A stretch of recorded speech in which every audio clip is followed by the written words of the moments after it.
Week 3 continues this weekend with a battle of undefeateds in Dallas. Falcons versus Cowboys. It'll be Matt Ryan and Brandon Weeden under center in this one. ATL is favored by 1. The Cowboys are underdogs. Stephen A., are you still rolling with them? Rolling with who? The Cowboys. Oh, please. Wait a minute. When has he ever rolled with the Cowboys? Listen, I expect the Falcons to win this game.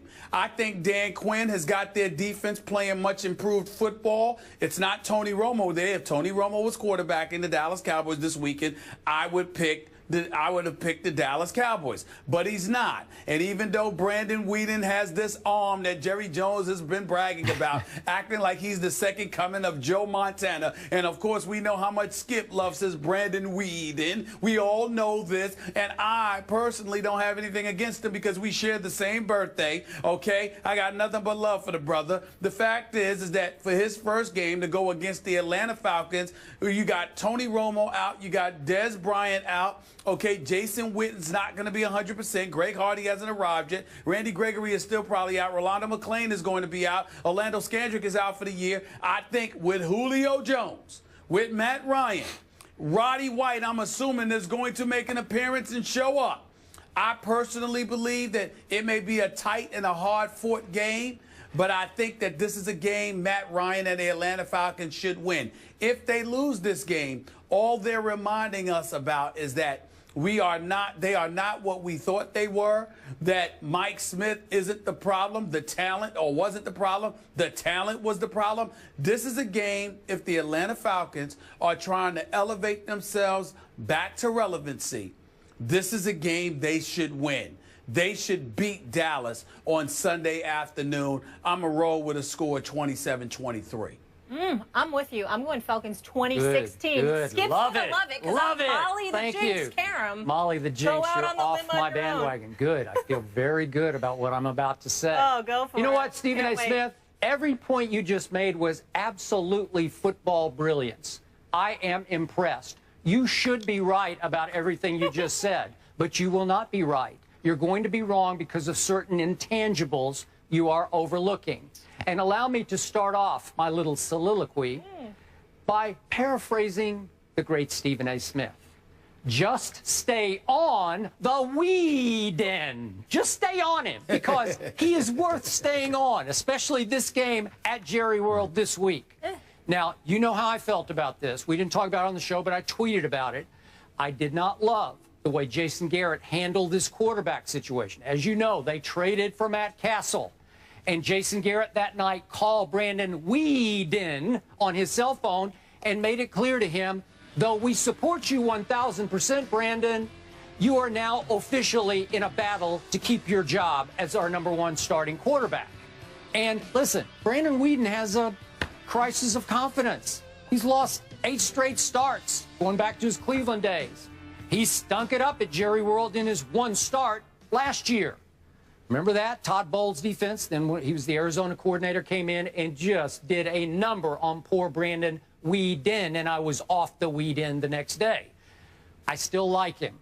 And the reason I like this football team this week is, do not forget this, I still have the best offensive line in all of football. And my left guard, my starting guard, Ronald Leary, should be back from a groin pull. He did not play at Philadelphia. And by the way, Brandon Weeden was pretty good down the stretch. He got the save in that game, if you will, going 7 for 7 at Philly just to close that deal in a still losable game. He's playing behind that line, and he's going to be supported by what I still think is the most underrated defense in all of football, coached by Rod Marinelli, who is doing an extraordinarily spectacular job in the shadows. I don't hear him get much credit. He is working minor miracles by the week. He's working wonders with this defense that continues to play at a high level without a lot of its stars, who reinforcements on the way. 1 more week, and they're all starting to come back. So I still like my defense, and I love my offensive line, which brings me to my conclusion for this game. Run the football down the Falcons' throats. I don't think they can take the pounding for all 4 quarters, and I don't care about no DeMarco. I don't care. No problem. Joseph Randle, run the football. Hey, Kristen Michael. We haven't talked about him, but they traded for him from Seattle. He's a big pile driver between the tackles. He will be running the football. Darren McFadden will be running the football. And then, as you like to say, the extended running game is Brandon Weeden flipping it to Randall, flipping it to McFadden, flipping it to Lil Dunbar as they escape for 6 or 8 yards. There's a way to get this done behind that line, running the football with a lot of high percentage, what you would call dink and dunk passes. I still think this defense is good enough to keep Matt Ryan and Julio in check, just in check. I'm not saying they're going to stop them, suffocate them, keep them in check enough that it's a field goal game at the end. I say Dan Bailey will win my Cowboys this football game at the buzzer. I'm going to go 24-23. Dallas Cowboys in a huge upset against all odds, 24-23. And I want to thank Molly backed up against for the picking wall. Atlanta, because she's really out on the limb with that pick. That's first of all, I believe in Matty Ice and Dan Quinn. Yeah, I know. He's taking shots already, Stephen A. Where are you when I need you? Well, first of all, the Falcons are ranked 29th against the pass, so that's going to be problematic for them if Weeden is any bit the passer that you and Jerry Jones, your boy, claim that he is. The best we've ever seen. He can said throw all of it. that, He can spin it. Better than we've ever seen. Yeah. having said all of that, they do rank 9th against the rush. And when you consider the fact that DeMarco Murray is no longer there, I think that this is something that they'll show up and perform, a category that they'll show up and perform in. Also, keep in mind, Skip Bayless, that last week marked the first time that Roddy White went without a catch in 130 games.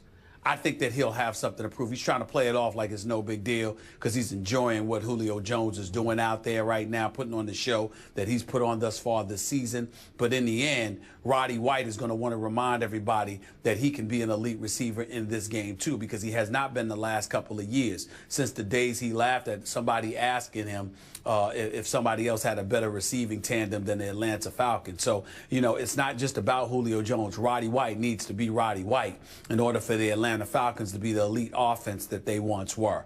I think that you'll see him step up this weekend. At least I'm hopeful that that will happen, particularly against a Dallas Cowboys secondary that isn't fully loaded. And I think that as a result, that's something that could work in their favor as well. Okay, last quick point. You just brought up the point that the vaunted Falcons defense versus the run, ranked 9th. Help me out here. They played the Philadelphia Eagles, who are struggling running the football as much as anybody in the league right now. And then you just said previously your Giants have a hard time running the ball. That was their other opponent. So 9th against the run. I'm not That's feeling true. that. That's fair. Okay. That's fair. No, but I'm saying, hold on, y'all, hold on. I'm just saying that they don't have DeMarco Murray. So because they don't have DeMarco Murray, it's not like Dallas has their horses. And I'm saying that the Atlanta Falcons have the 9th-ranked rushing defense, and that's something that we should ignore because of the opponents they faced. As far as I'm concerned, the Dallas Cowboys are not the same team that they once were because they don't have the same running back that they once had last year when they were the number 2 rushing attack in all of the NFL, when they had a guy in DeMarco Murray rushing for 1,845 yards. That's not the same running team. So I just like we could look at the Falcons or I'm sorry, the Giants or the Eagles. I'm looking at the Cowboys for the Falcons, and I'm saying, excuse me, it's more the same to me. All right, Stephen A. has the Falcons. Skip has the Cowboys. You mentioned DeMarco Murray. Let's get into that next game. Will the Eagles fly? They try and avoid the team's first 0-3 start since '99. Will they be able to do it against the Jets? We'll get into that next. And it's another jam-packed sports weekend once again upon us. And, of course, we're all over the biggest storylines. Check out all of our topics by going to Instagram right now and checking out our rundown. If you have a strong take for Stephen A. or Skip, hit us with your best shot.